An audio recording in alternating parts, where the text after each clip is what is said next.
Appreciate the struggles to better appreciate the rise.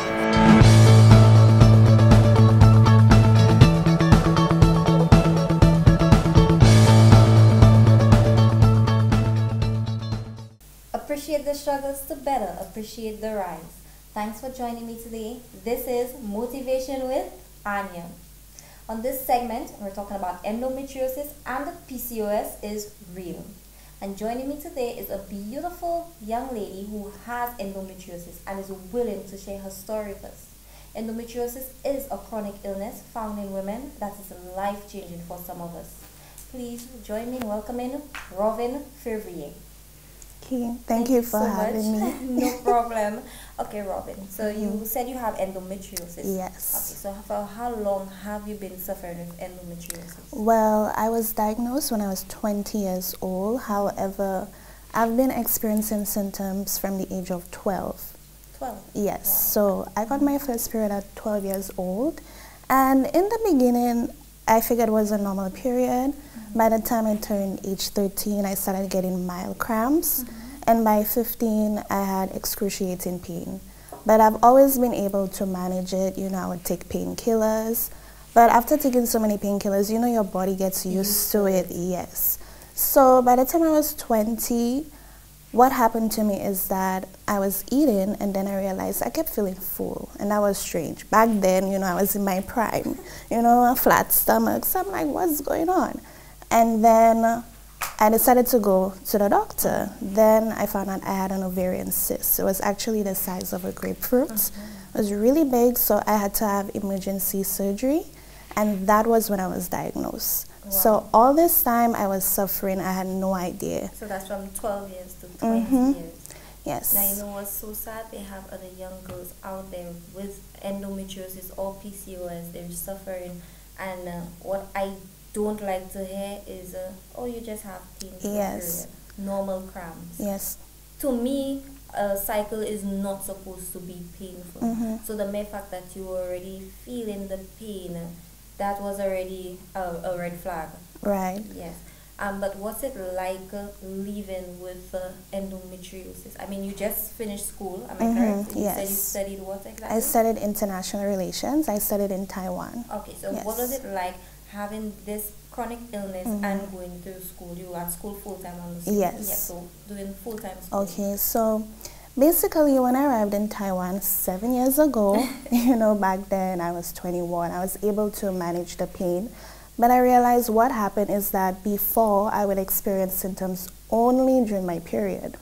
But then as the years went by, I started experiencing symptoms in between periods. So I would have spotting, you know, I would have pain when I'm having ovulation. So then I realized, okay, something is wrong. But being in Taiwan, the language barrier, going to the doctors, they will just say, oh, you're just having an abnormal period, or just take painkillers, you know. At one point, I was on birth control because I had another cyst. This was just to regulate it, to prevent it from growing. And then I was like, what's going on? I don't know any of my friends, you know, talking about this. Maybe one or two, they'll have pain, but not on my level. So, you know, I had to try and manage it and just mind over matter when I was up there. Of course, I went to see some Chinese doctors. So I did do acupuncture at some point. Yes, I can't really say it was really effective because I was not consistent. So that is on my part. But I was able to manage it. But while I was in Taiwan, I started doing my research. So I started reading because when I was diagnosed, basically the doctor just handed me a brochure and he's like, oh, you got the cyst because you have endometriosis. And I never heard of that. I was like, what? What is that?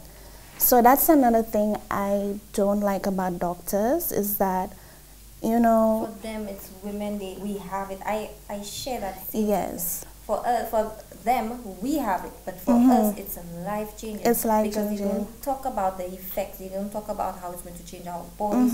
They're not telling us that it's going to affect our relationship. Yes. I mean, we're young women growing up.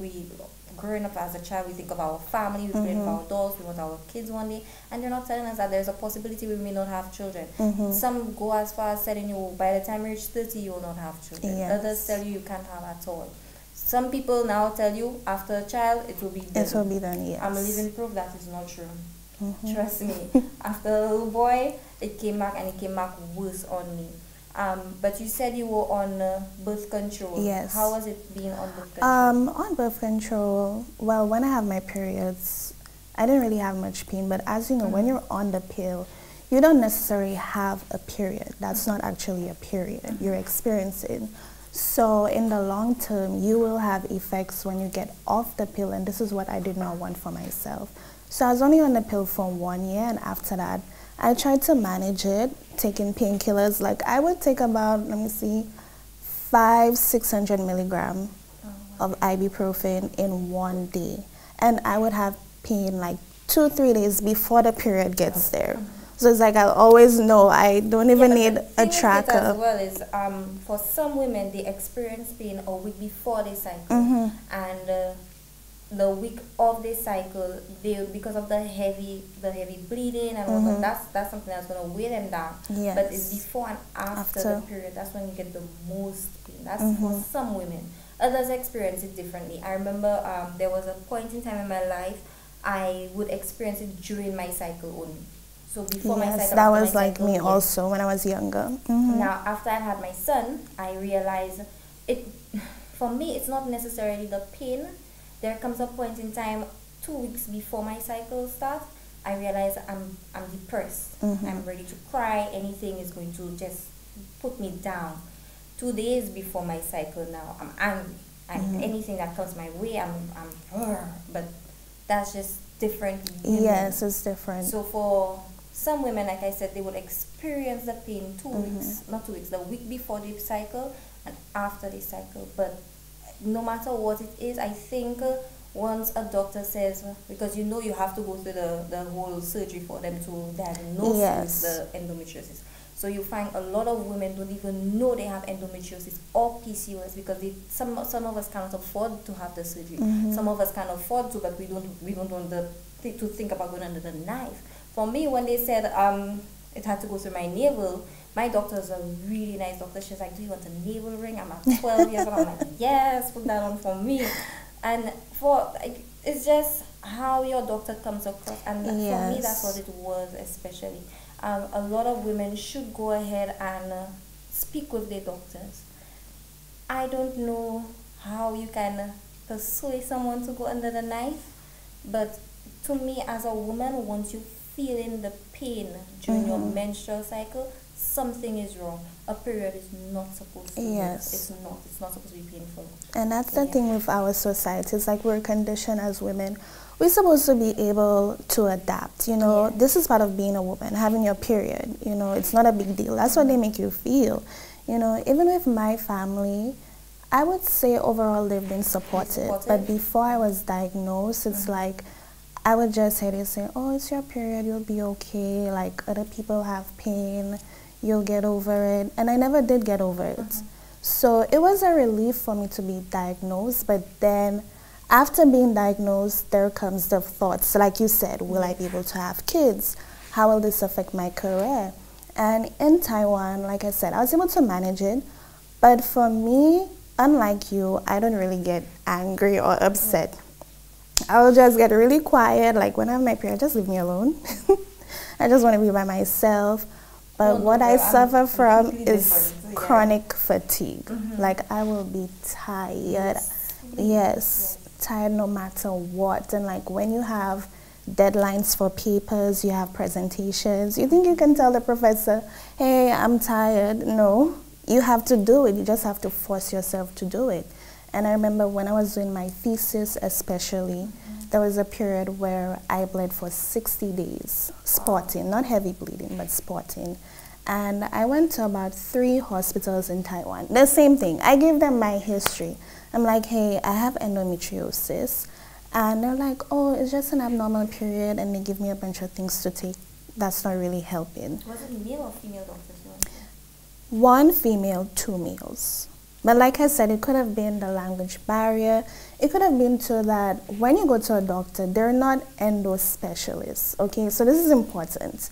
It's the difference between a gynecologist and an endo specialist. So the regular gynecologist, of course, they will just prescribe you with like, okay, painkillers, but they would not have sound knowledge on what to do. They can advise you, they can probably refer you to a specialist. So that was the problem I had in Taiwan, and that's actually the problem I have in St. Lucia as well. We don't have endo specialists. So you're pretty much on your own. You have to do your research. I would really recommend people reading on it. When you read on it, I'm going to prepare you. You're going to feel depressed, okay? You will get very depressed. You'll get depressed. You'll be like, what is this? Because endo is something, it can spread as far as the brain and the lungs, okay, in extreme cases. So this is not to scare you guys, but you have to be proactive, you know. Don't be down about it. Do the research. If you have to do the diet changes, make the diet changes. In the long run, it will benefit you. I think this is the book that has it. Tia Mori. Yes. She suffers with it. I know Yes. she's very open about it. And she shares her diet plan and everything.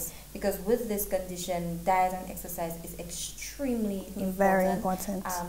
Once you into the fast food and the fast life, it's something that's going to keep you down. Because that's why I was wondering what was it like you being in school full time. Yes. That means you have late night studying, you have deadlines. Oh, I ate horribly. Yeah, and then you would eat horribly because of your lifestyle Yes. now. And it is to further yourself, but that illness is trying to beat down on you. But Yes. Robin, thank you so much for sharing Thank your story you. with us. We truly appreciate it. I'm sure we have other guests, we have other listeners out there who probably have just the normal cramps and they wondering why they feel like they're ready to die or trainer it. Because I remember that's how I started feeling at 12.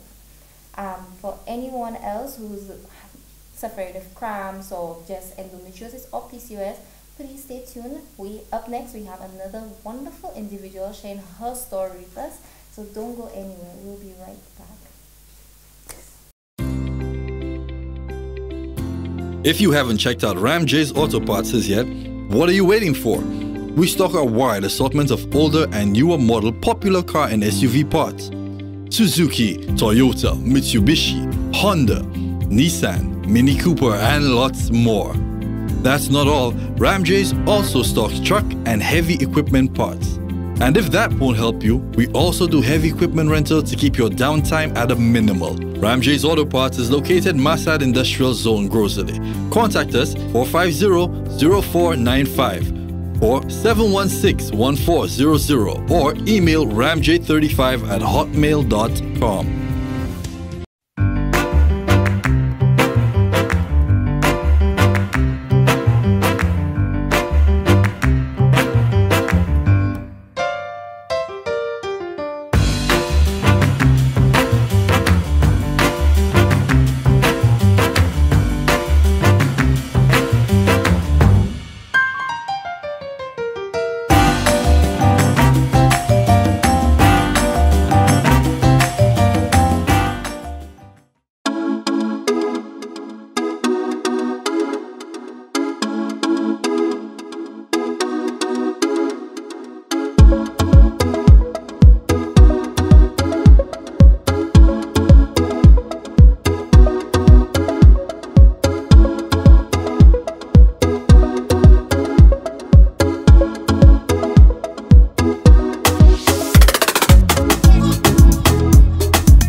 Welcome back to Endometriosis and PCOS is Real with Motivation with Anya. I'm your host, Anya Charles, and joining me today is a very uplifting individual who suffers with this chronic illness as well.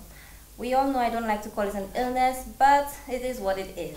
Joining me today is the beautiful Melissa. Melissa, thank you so much for joining us. Thank you, Anya, for having me. It's a pleasure to be here. Thank you. Melissa, tell us what's it like having endometriosis? What's it like? Endometriosis is a part of everyday life for me. It has been since, I want to say, 1996. I, like most girls, started menstruating or started my period earlier, around 13, 12 years old. And from the onset, I have suffered at some level with this disease. Wow. Okay, so at what age, you started suffering from a very tender age. However, how would you describe the pain you were feeling from this? Well, like most girls, when you get your period, it's not something that you speak about. Yes. Women in general, and it's not just a St. Lucian thing, we're taught that it's something private, something even that you should be embarrassed about, that you should feel ashamed of in certain spectrums. So talking about your pain or your feelings or just the effects of that type of the month, it wasn't something that was done. It's still not. And I think that's actually part of the problem with endometriosis, because women are not speaking up, because we're not sharing our experiences, we don't know, and people suffer a lot in silence, thinking that, okay, you have your period, so pain is normal. For me and for a lot of people who suffer of endometriosis, I know you can relate, the pain is not normal. If it gets to the point where your quality of life is being affected by your period, you need to go to a doctor. If it gets to a point where you can't go to school, like me, almost every month I would miss school, and I'd work sometimes. So once your quality of life in any area is being affected by this illness, then you definitely need to get it checked out, because it could be a greater issue. Okay, but you see, we started suffering with this from a tender age. I've had people tell me that they experienced it when they were 20 or in their 20s or 30s, but you have a very young people coming up with this illness. They don't know anything about life. They don't know anything about periods, but they have this pain, and they're growing up thinking pain is normal. I think the bigger message there is to inform everyone that period is not supposed to be painful. It's not, and it's okay to talk about it. It's okay to talk about it. Exactly. But how would you say, or what would you say to a young person coming up to prepare them that has endometriosis, to prepare them for a life ahead of them, because it's something we're going to suffer for the rest of our life? Well, the first thing is to be diagnosed. You can only know for sure that you have endometriosis by having keyhole surgery. So I would just ask persons to be aware of their symptoms. Pay attention to your body. You know what a regular day would be like for you and what an abnormal day. With me, I can say out of 30 days in a month, on a good day or a good month, I'm in pain at least for 15 days, some sort of pain or discomfort. So the days where I'm pain-free outnumber the days where I'm actually in pain. But there's the everyday nagging pain, there's the, okay, it's getting more intense, to this is something wrong, I have to go to the hospital or to the doctor. So knowing your body and monitoring your experiences is one. Recommend speaking, encouraging parents especially to have an open relationship with their children.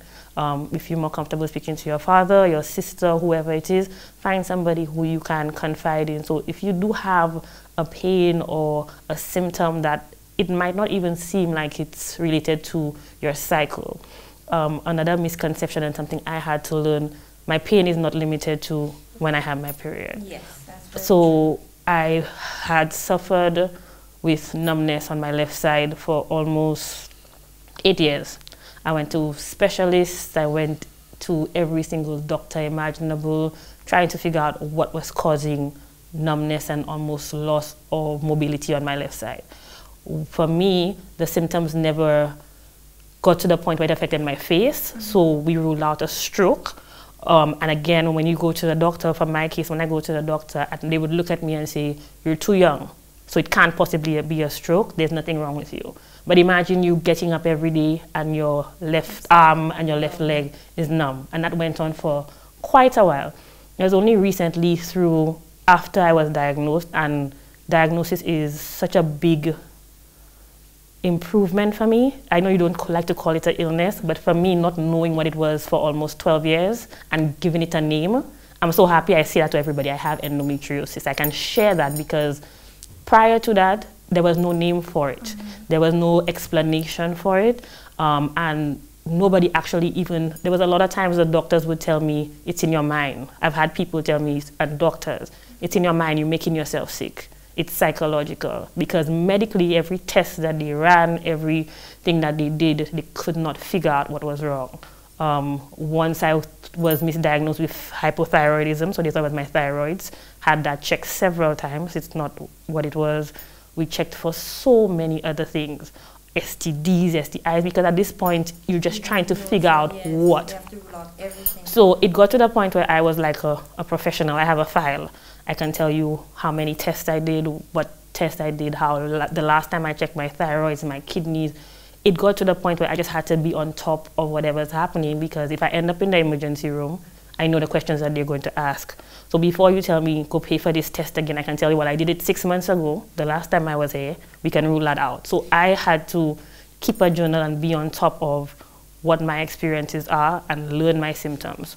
So with the numbness, etc., was only recently through message boards and speaking to other people, I realized that endometriosis can actually affect your sciatic nerve and cause nerve damage.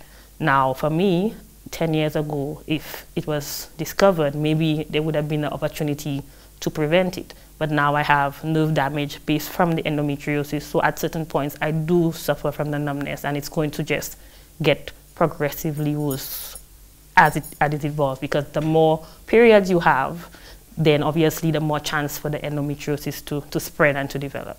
So that's just one of the many symptoms. And one of the things, I mean, you wouldn't think numbness, endometriosis, or your period. How does your period affect you?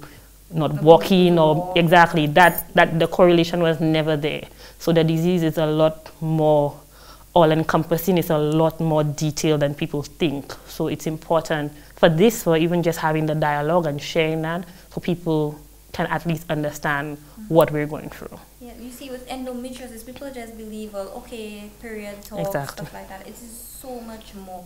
Because funny enough, you're talking about numbness in your leg. For me, I get really bad cramps. So point at my left leg, if I have I'm exercising and my legs up, my whole body will shut down. I'd have to put my entire legs down. I'd have to stay down for a good 5 minutes, catch myself. Now, people don't know about these things. With endometriosis as well, your entire mental state, your emotions, everything is scattered all over the place. And it is beyond us. It is beyond us being able to control how we feel, having a proper conversation. Today will be a good day for us. Tomorrow may not be a good day for us. Tell me about this hour might be a good one That's for us. so true. In the next 2 minutes will just be... And that's things people need to understand, especially men, because you have someone like yourself going through this chronic illness. You have to remain on top of your game, and that's for sure.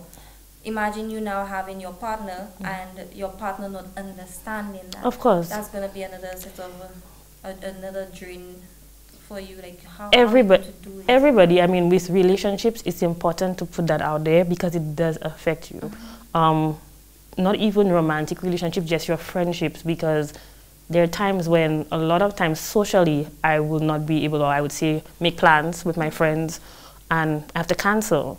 And it's not for a lack of wanting to go out or being, antisocial, but sometimes you just don't have the energy. Sometimes something comes up and it just renders you useless, where you have to stay home. So even something as much as going to work, having those conversations, for me, like I said, because I'm so comfortable with myself now and the illness, where I let my employer know this is what I'm experiencing.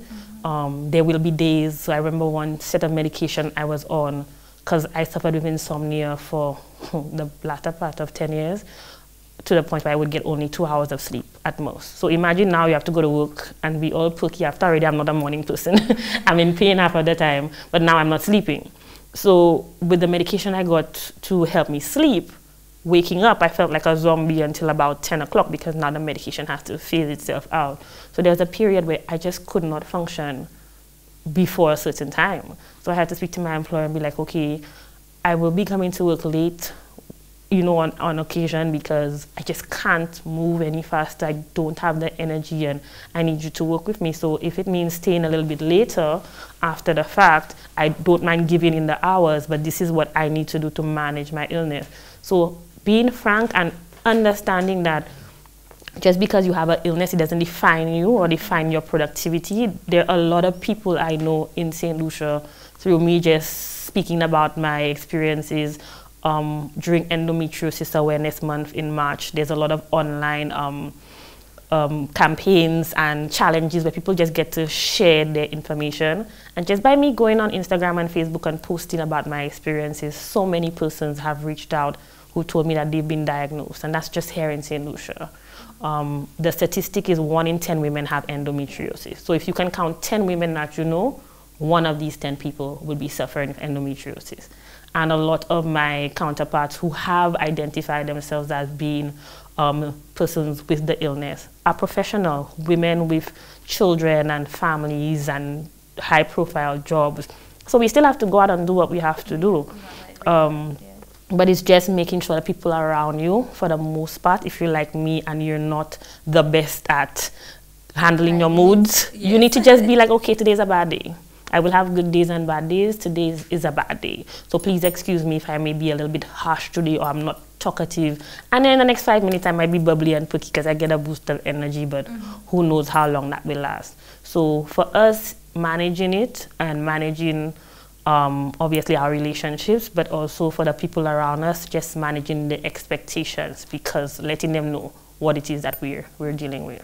Melissa, thank you so much for sharing with us. Unfortunately, we have to go on a break, but the conversation has been so informative thus far. You're actually still giving me hope, because I do have endometriosis as well. And hearing you as an older person who has been suffering with it for a while, still having everyday life, still making... You have to. You have to. We don't have a choice. Thank you so much. No but problem. Please don't go anywhere. We'll be right back when Melissa will tell us how, or give us a few tips on how we can cope with endometriosis or PCOS in our everyday life. Thanks. If you haven't checked out Ram J's Auto Parts yet, what are you waiting for? We stock a wide assortment of older and newer model popular car and SUV parts. Suzuki, Toyota, Mitsubishi, Honda, Nissan, Mini Cooper, and lots more. That's not all, Ram J's also stocks truck and heavy equipment parts. And if that won't help you, we also do heavy equipment rental to keep your downtime at a minimal. Ram J's Auto Parts is located Masad Industrial Zone, Grocery. Contact us 450-0495 or 716-1400 or email ramj35@hotmail.com.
Welcome back to Endometriosis and the PCOS is Real. For those of you who missed, joining me today is Melissa. Melissa has shared her story with us on her condition.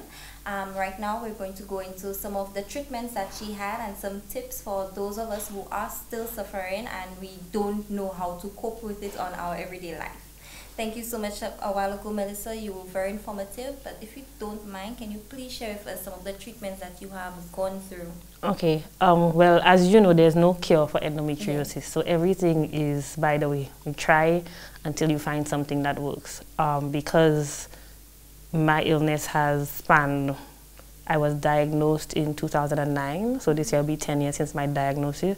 So since then, it's been a variety of treatments, nothing long-term because it will work for a while, and then something goes wrong or you get a side effect, and that's been my challenge. The side effects from one set of treatment causing more complications medically and then having to move across. So for me, in terms of my experiences, I had my first laparoscopy where they cut open the navel, they inflate the stomach, and they put the camera in there. That's how you see if there's endometriosis. So for persons who have, like, I guess, stage 1 at any stage endometriosis, it is possible sometimes for the doctors to go in and clean up or cut out the adhesions, whatever is sticking together, and try to make it a little bit more comfortable. So that happened for me in 2009 the first time. My second surgery was in 2017. Because the more periods you have, I guess the more adhesions or the more the endometriosis grows or spreads. Obviously, if you shorten the number of periods, then you can at least prevent it from spreading or getting any worse, in theory. That's the layman's way of explaining it. So one of the first things they will tell you to try is birth control pills to stop the period. So for me, like a lot of people, I took birth control back to back for 3 months at a time and then took a break. So I would have 4 periods for the year. Tried that for a while. For birth control, it's just the inconvenience of it all, having to remember to take the pill or this or that. And then, you know, people will tell you, it's not normal. You're supposed to have a period every month, you know, you stop in this and all of that sort of stuff. So I tried that for a while, but it didn't help with the pain. It just helped preventing it from getting the period itself. Funny enough, you talk about birth control. For me, I started it when I was 12 because I had my first surgery at 12. Right. Birth control quicker sends me to hospital than the endometriosis. And that's the thing. Yeah. Everybody's different. So different. Everybody's different. I remember going back to Tapio because I was in so much pain, and it was just the birth control. So whereas I was controlling one pain, I was that's the problem. That has been the underlying issue. Definitely. It's similar. After the birth control, I don't even remember why I stopped the birth control. I think it's just because my pain got progressively worse, so I needed more intense treatment. I started Depo-Provera, which is the shot. So it's another form of birth control where people take an injection every 3 months and it stops the period. For me, because mine was so radical and I have stage 4 endometriosis, my doctor wanted to try back-to-back shots every month for 9 months. So this is medication that you're supposed to take every 3 months, and I'm taking it every month for 9 months. So my body went into total chaos. I developed acne. I never had acne before. Up till today, I've been off Depo-Provera for almost 9 years, and I still have the acne. My kid never reverted. My hair fell out. The mood swings were worse than before. It was horrible. That was the most horrible time, and it wasn't even the endometriosis, it was the treatment that was causing a whole bunch of other issues. So that I did for 1 cycle, and I swear that I would never do that again. It was not working for me. So there have been a lot of other issues, and with endometriosis and with the medications, for me personally, first thing you do is take painkillers. And when the over-the-counter stuff doesn't work, because it really doesn't, then you get the stronger prescription stuff. But because I took so many painkillers over such a wide span of time, and for me, when I am sick, I am nauseous. My knees, my ankles are swollen. I have what you call endobelly. Even now, you see the way I dress or the way I present myself. So endobelly is essentially bloating or gas in your stomach, but to the point where you can appear to be almost 4 months pregnant because your body will change that much for at least a week in the month. I can't lay on my stomach sometimes. At certain times of the month, you can't wear anything with a waistband or a button. So little things like that that you don't think about, okay, your period, but all of these things you have to take into consideration. So with taking too many painkillers, what ended up happening, giving myself stomach issues, because you're not eating, you're nauseous, but you're in pain, so you need to pop a pill. So I developed a whole bunch of gastro issues as a result of just misuse of painkillers. And then that led to a whole bunch of other options. You mentioned the fatigue. A lot of people with endometriosis suffer from deficiencies in vitamin B and vitamin D. So I take vitamin B supplements to help with just having energy, but it doesn't always help. The mental, the strain on your mental health, because if you're in pain all the time, if you're on medications all the time, if it does take its toll on you mentally. So for me, anxiety is something that recently has come on, and depression is something that I've had to work with as well. So it's not just one thing with endometriosis. It's not just a period where you have it for a couple of days every month and you're fine. It does really affect a lot of other aspects of your life. Yeah. For me now, what I've noticed is I have also developed respiratory issues. So around ovulation, I would have asthma type symptoms. I've had to go to get nebulized on several occasions, but it's not because I have asthma. My doctor actually pointed out checking when I would have those asthma type attacks, and only to realize it was around ovulation. Doing more research, I found that endometriosis can spread to your lungs or your diaphragm. So although we can't see it in any scans that I'm doing, it's a possibility that mine has probably spread to that area. So it's leading to those type of complications. Yes, and you know, a lot of people don't know that endometriosis has the potential to spread Anywhere. Anyway, even people who suffer with IBS, some of them, it may not even be IBS. Funny you should say that. Yes, it may not even be IBS. It could just be endometriosis within the bowel. I had a similar situation. So the last time I was hospitalized was last February of last year. And it was because I had like gastro-type IBS symptoms. And for the life of me, it just was not going away. So for 2 weeks, I just could not keep anything down. I was dehydrated when I was hospitalized. And then I had to do a colonoscopy and endoscopy because they wanted to figure out, okay, if it's the stomach, it's the bowel, what's happening.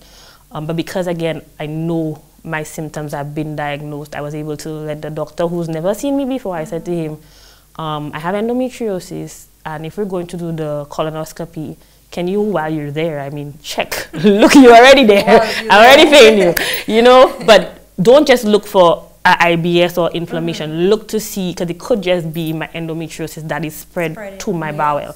And he was kind of like, you know, it's a woman's thing. And because, I mean, I met him on the way up to the room in Tapio, because, you know, you pay your money, you come, they give you the stuff, and you go. And that was my first time meeting him. I was like, no, can you please just check? It might be that.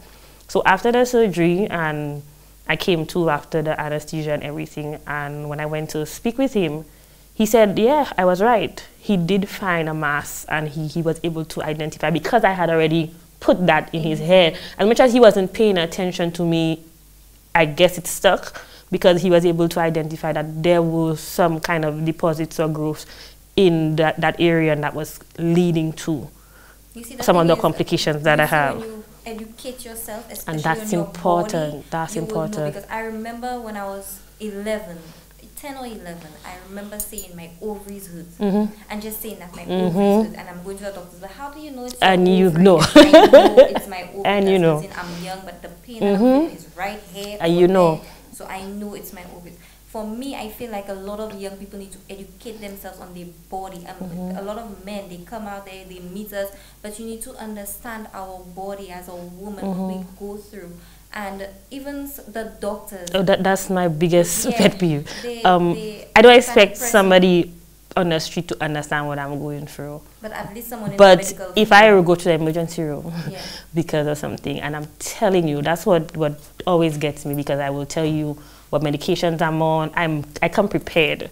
So I already know. If I'm coming here, trust me, I'm in pain all the time. For me to get to the emergency room, it has to be bad. No, funny enough, doctors, everyone in the medical field, we're nowhere bashing on you. At all. However, every single person I've spoken to Yes. thus far has said the same thing. And it's only because I think it's more or less they don't listen to us. And that's the they problem. believe that they already know what's going on, but you need to listen to us, because there are things developing every day. So way back when we started feeling the endometriosis pain, to them it wasn't something big Exactly. as yet. So here we are, two young people coming out, we're speaking about it, so you know, we're bringing awareness to it. So it's something doctors will now look into. But before that, before something is having a name, we're not crazy. When people come to you and they're feeling tired or they're feeling That's drained, been these things a have, struggle. Yes, we have a condition. And to just brush us off, it makes us feel worse. And as a woman, we go through so much already. So we don't need that added stress on us. Definitely, I totally agree with you. And it's not a St. Lucia thing, because I've said this and I will keep saying that I have had issues medically like this outside of St. Lucia, in the US, in other countries. So it's not a St. Lucia thing to see St. Lucian doctors are insensitive, no. I just think that if somebody you're seeing has a pre-existing condition and they come to you with that information, at least consider it. At least make sure it's part of the conversation. Okay, so before we go, Melissa, can you share any tips with us as we woman to woman endometriosis sisters? We do know that we're supposed to diet, we're supposed to exercise, but do you take any special herbs? Do you do any special anything, your mantra? To be honest with you, I am the last person to give anybody advice. I cannot tell you what will work for you because everybody deals with things differently. For me, having a good support system is my saving grace. So my family, my friends, persons that are close to me, that are around me, educating them caring enough to educate themselves, so just so that they understand. I've tried things like gluten-free, like reducing that, and you do see some type of positive reinforcement from that. But there are days where I just don't feel like getting out of bed. And I will stay in bed. If that's what works for me now more than ever is just understanding that I need to do what is right for me. And it will not work for you. It will not work for somebody else. But if it means just being in my space and taking the time and the rest that I need and not feeling guilty about I can't do this or I can't do that or I want to go here. Understanding, listening to your body, praying, whatever your prayer life is, whatever centers you and keeps you grounded, whether it's music, whatever it is. So medically, I'm the last to tell you. I just try what I can. I work with my doctor. Find a doctor who you're comfortable with. It's half of the battle. My doctor is amazing. We have a wonderful relationship where I feel like she listens to me. She understands me and how I choose to handle my illness. And she's willing to work within those parameters. So once you have that, talking about it helps for me. Some people are more private and they don't want to speak about it.